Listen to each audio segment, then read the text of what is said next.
so many horror films that involve a killer breaking out of a mental institution that you might as well just start one off in a mental institution. We get to 2017, and that's exactly where Cult of Chucky winds up taking us. And you can't help but wonder, how much gas does our good guy truly have left in him at this point? We're going to find out right now.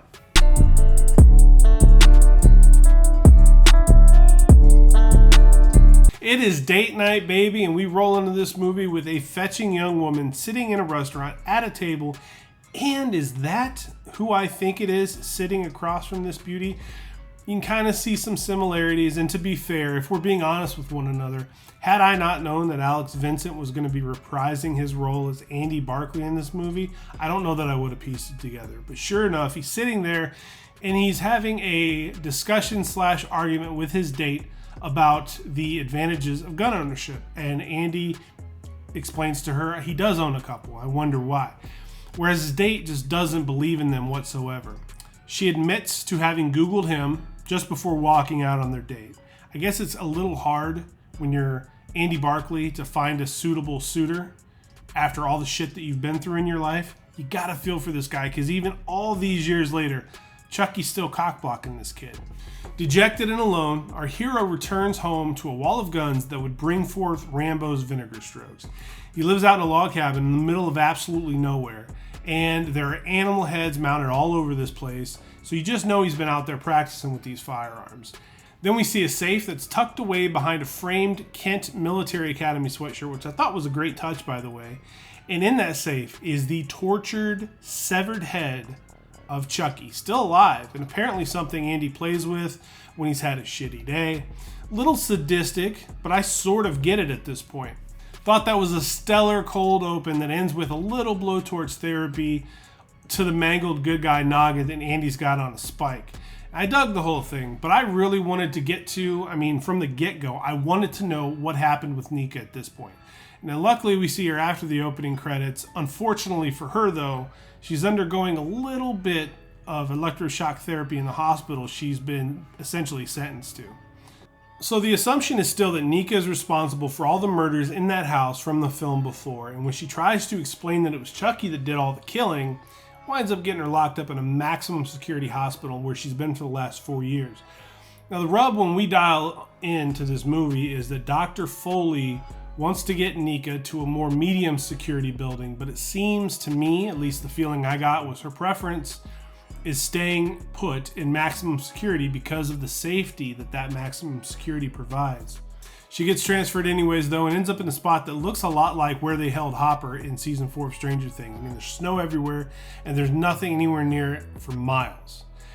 And she's there for maybe 15 minutes before she starts banging a dude. And I can't really hate on her because she has to have lived a extremely lonely life, but I did not expect that one to come across my television screen.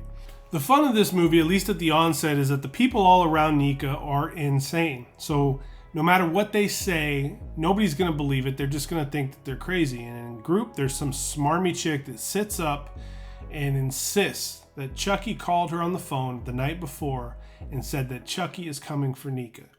And my hand to God, I was baffled when the doctor of this group, it's a one Dr. Foley sitting there, and he's got 5 or 6 patients around him, and he pulls out a good guy doll that calls himself Chucky, and he wants to introduce it to the session. Now, Nika plays it cool. She doesn't want anybody to see her sweat over this doll.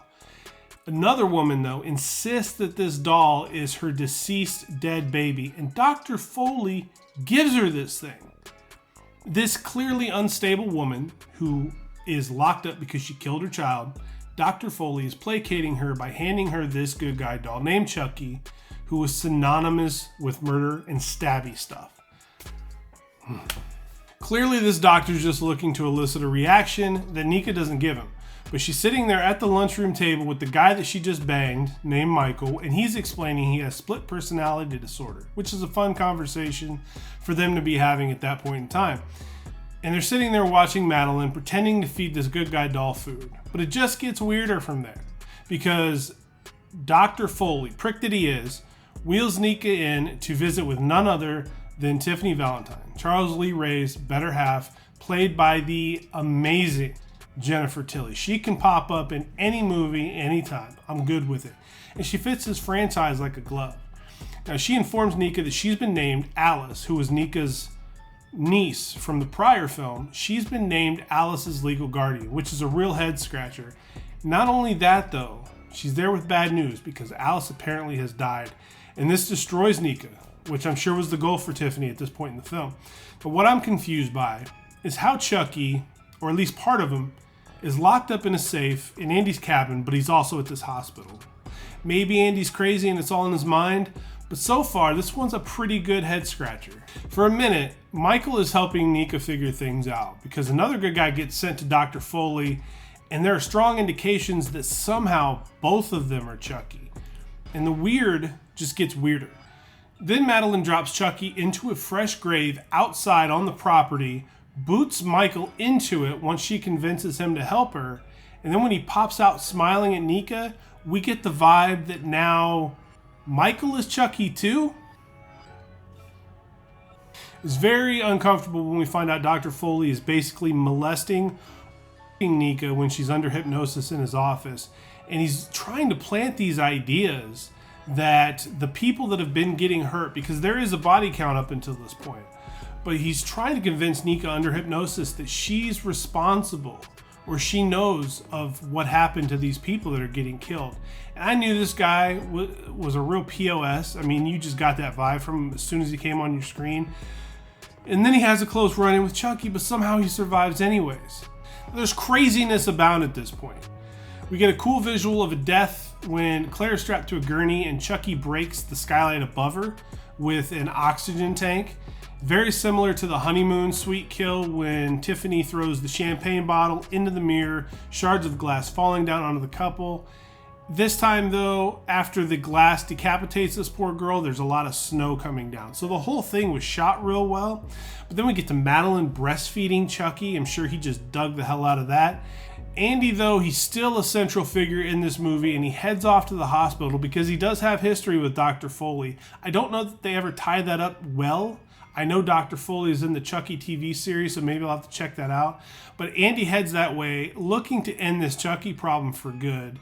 Of course, he shows up after visiting hours, and the guy's not going to let him in, but the dude gets decked by Andy, thus getting Andy committed inside. But that's only after he sends Dr. Foley, another good guy doll, with a much shorter haircut in a package. I mean, I think I know what we're doing, but what the hell are we doing? Luckily, Tiffany Valentine shows back up and gets back into the movie, which I'm okay with. She's got her Tiffany doll riding in the back seat right about the time that the two Chuckies wake up the third Chucky with the bad haircut. It would appear that Charles Lee Ray has learned another voodoo curse that allows him to split his spirit up and inhabit other entities, dolls, humans, maybe even fucking dogs at this point. Hence the cult of Chucky. This movie is a 6 out of 10. I cannot say this one ages gracefully. This was the first miss amongst the last handful of movies that we got. I think the first half was really good. It just got super goofy once we started getting into the third act of the film. It's an open-ended conclusion to this movie, as they almost always are, and we've got a lot more questions than we do have answers. We find out that Andy sent that closely cropped good guy into the hospital because he's got a gun stashed inside the doll. But I gotta say, this one was more miss than hit, and I just can't say that I would ever sit down and watch it again. I mean, Fiona Dorff being here again was great. It was a cool final shot of this movie. Jennifer Tilly was always welcome, but the rest of it was jumbled mess, and it just let me down. And I was really bummed by this one. But if you liked it, feel free to have a conversation with me. I'm happy to hear your input, your takes. I realize that sometimes with horror movies you have to take chances, and I don't hate the concept of Chucky being able to split his soul up and put himself into different things. I just wished that we had known about something like that being possible maybe earlier. It's just like when the amulet of Damballa showed up. We had never heard about it in the first 3 films, and then in Bride of Chucky, it's like, oh, if we get this, we're set, we're good. No problem. Life is gravy after that. Nitpicking, but 6 out of 10 still better than average. If you dug it, let me know. If you didn't like it, I'll listen to that too. Subscribe to us. Come visit us when we put something out there. Feedback is crucial. I appreciate it. This is Agent Gracefully. I'm Matthew Essex. I will see you fine folks, not in the mental institution, but on the other side.